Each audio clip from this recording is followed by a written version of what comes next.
रामनवमी के शुभ अवसर पर मुख्यमंत्री आवास में मुख्यमंत्री पुष्कर सिंह धामी ने कन्या पूजन कर देवी स्वरूपा बालिकाओं का सम्मान किया। इस दौरान उन्होंने पारंपरिक रीति रिवाजों के अनुसार कन्याओं को भोजन कराया तथा उनका आशीर्वाद प्राप्त किया। मुख्यमंत्री पुष्कर सिंह धामी ने प्रदेशवासियों को रामनवमी की शुभकामनाएं देते हुए कहा, समस्त प्रदेशवासियों को मर्यादा पुरुषोत्तम भगवान श्री राम के जन्मोत्सव श्री रामनवमी की हार्दिक बधाई एवं शुभकामनाएं। भगवान श्री राम का संपूर्ण जीवन चरित्र हमें कर्तव्य निष्ठा के साथ सत्य और धर्म के मार्ग पर चलने की प्रेरणा देता है। मुख्यमंत्री ने कहा कि प्रभु श्री राम से प्रार्थना है कि सभी का जीवन सुख समृद्धि और खुशहाली से परिपूर्ण हो तथा प्रदेश निरंतर प्रगति के पथ पर अग्रसर रहे। उन्होंने कहा कि रामनवमी का पर्व मर्यादा, आदर्शों और नैतिक मूल्यों के प्रति हमारी आस्था को और अधिक सुदृढ़ करता है। जय श्री राम। आप सभी को रामनवमी के पावन पर्व की हार्दिक शुभकामनाएं। कर्तव्य, करुणा और नैतिक मूल्यों के मार्ग पर चलने की प्रेरणा देता मर्यादा पुरुषोत्तम प्रभु श्री राम का जीवन हम सभी के लिए अनुकरणीय है। आइए इस पावन अवसर पर हम सभी भगवान श्री राम के आदर्शों को अपने जीवन में अनुसरण करते हुए एक सशक्त, समृद्ध, विकसित राष्ट्र और राज्य के निर्माण का संकल्प लें। उत्तराखंड सरकार के कैबिनेट मंत्री खजान दास ने आज शुभ मुहूर्त में विधानसभा में अपने कार्यकाल पहुंचकर विधिवत कार्यभार ग्रहण कर लिया। इस अवसर पर उन्होंने कार्यालय में हवन पूजन किया और वरिष्ठ कार्यकर्ताओं के साथ विभागीय चर्चा की। पदभार संभालने के कैबिनेट मंत्री खजान दास ने कहा कि समाज कल्याण विभाग सीधे तौर पर आम जनमानस से जुड़ा हुआ विभाग है। उन्होंने बताया कि पेंशन, छात्रवृत्ति और अन्य सरकारी योजनाओं का लाभ समाज के अंतिम व्यक्ति तक पहुंचाना उनका मुख्य लक्ष्य है। मंत्री ने जानकारी दी कि हाल ही में प्रदेश के मुख्यमंत्री ने एक क्लिक के माध्यम से 140 करोड़ रुपए की छात्रवृत्ति सीधे लाभार्थियों के खाते में ट्रांसफर की है, जो सरकार की पारदर्शिता को दर्शाता है। ये बड़े हर्ष की बात है कि कल ही हमने इस माह का छात्रवृत्ति तकरीबन माननीय मुख्यमंत्री जी ने क्लिक करके 140 करोड़ रुपए सीधे सीधे खाते में गई है। मैं मुख्यमंत्री जी से को मैं बहुत बहुत शुभकामनाएं और बधाई देना चाहूँगा कि उन्होंने मुझे जिम्मेदारी सौंपी है और मेरी कोशिश होगी कि मैं उनकी जिम्मेदारी में खरा उतरने की कोशिश करूँगा, क्योंकि ये विभाग समाज कल्याण पहले भी मेरे पास में रहा। 1 साल तक एज ए राज्य मंत्री के रूप में मैंने काम देखा है, किंतु मैं कहना चाहूँगा कि आज बहुत बड़ा विस्तार समाज कल्याण विभाग का हुआ है। मुख्यमंत्री पुष्कर सिंह धामी द्वारा देहरादून पिथौरागढ़ के बीच संचालित होने वाली हवाई सेवाएं शुभारंभ किया गया। इस फ्लाइट को हवाई संपर्क योजना के अंतर्गत संचालित किया जाएगा।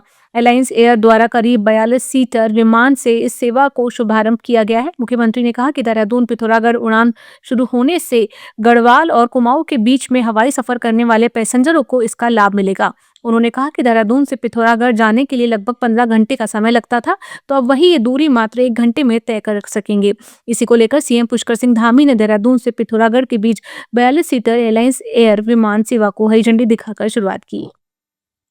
नहीं, आज का दिन बहुत ऐतिहासिक दिन है। मैं आज जो हवाई सेवा प्रारंभ हो रही है देहरादून से पिथौरागढ़ और पिथौरागढ़ से देहरादून की, इस सेवा के प्रारंभ होने पर मैं सभी सीमांत क्षेत्रवासियों को, प्रदेशवासियों को, सबको मैं बहुत बधाई देता हूँ, शुभकामनाएं देता हूँ। रामनवमी के पावन दिन पर ये सेवा प्रारंभ हो रही है और इसके लिए मैं आदरणीय प्रधानमंत्री श्री नरेंद्र मोदी जी का और हमारे नगर विमानन मंत्री श्री राम मोहन नायडू जी का भी बहुत धन्यवाद करता हूँ। ये बहुत ही शुभ दिन है और जो बहुत लंबे समय से हम लोगों की एक मांग थी कि हमें देहरादून से पिथौरागढ़ और पिथौरागढ़ से देहरादून हवाई सेवा का शुरुआत होनी चाहिए।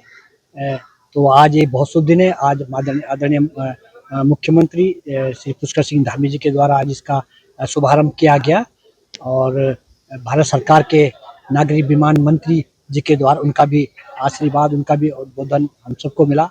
मैं तो बहुत भारत सरकार के आदरणीय देश के प्रधानमंत्री जी का, नागरिक विमान मंत्री भारत सरकार आदरणीय नायडू जी का और अपने यशस्वी मुख्यमंत्री श्री पुष्कर सिंह धामी जी का बहुत धन्यवाद देता हूँ।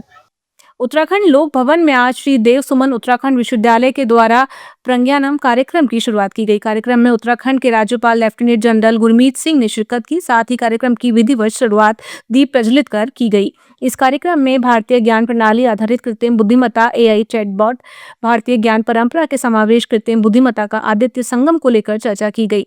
राज्यपाल ने प्रज्ञानम चैटबॉट का लोकार्पण भी किया। उत्तराखंड के राज्यपाल लेफ्टिनेंट जनरल गुरमीत सिंह ने कहा कि आज काफी हर्ष का विषय है, आज यहाँ के प्रज्ञानम पोर्टल को लॉन्च किया गया। आज अत्यंत प्रसन्नता हो रही है कि आज उत्तराखंड ने, आज हमारी श्रीदेव सुमन यूनिवर्सिटी ने एक बहुत सुंदर AI की चैटबॉट बनाई है और इस चैटबॉट के अंदर में जो भारतीय ज्ञान प्रणाली है उसके ऊपर में पहले उन्होंने 1 साल तक रिसर्च किया, शोध की, उसकी 2 बड़ी बड़ी पुस्तकें बनाई। एक इंटरनेशनल कॉन्फ्रेंस की गई इंडियन सिविलाइजेशन नॉलेज के ऊपर में, एक नेशनल कॉन्फ्रेंस की गई। ये जो 2 साल का पूरा कार्य था, जो उसमें डॉक्यूमेंट्स, डाटा इकट्ठे हुए, उससे एक बहुत ही सुंदर AI चैटबॉट बनाई है, जिसके अंदर में हमारे भारत की सभ्यता, संस्कृति, वेद, पुराण, उपनिषद, जो ज्ञान विद्या थी, जो हमारी सभ्यता की रियलाइजेशन थी, उन सब के ऊपर में बहुत सुंदर डाटा इकट्ठा किया और उसके बल के ऊपर में ये चैटबॉट बनाई। आज उस चैटबॉट का शुभारंभ किया।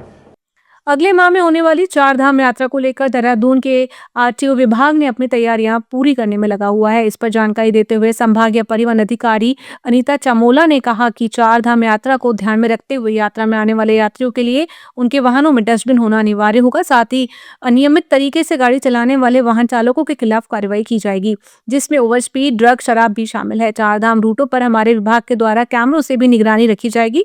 रोड सेफ्टी को ध्यान में रखते हुए स्पीड का भी ध्यान रखा जाएगा। उन्होंने कहा कि बाहर से आने वाली यात्रियों, लोकल यात्रियों की वाहन की मेंटेनेंस को भी चेक किया जाएगा। 4 धाम यात्रा के लिए परिवहन विभाग की तरफ से जो तैयारियां की जानी चाहिए वो हम लोग पूरी तरह से तैयार रहें और इसके लिए हमारा जो ग्रीन कार्ड पोर्टल है उसमें जो अपडेट की जा रही है वो भी की जा चुकी हैं और मोस्ट प्रोबेबली अगले सप्ताह से उसको लॉन्च भी कर दिया जाएगा लाइव करने के लिए और साथ ही फिर ग्रीन कार्ड गाड़ियों के बनाए जाने भी प्रारंभ कर दिए जाएंगे।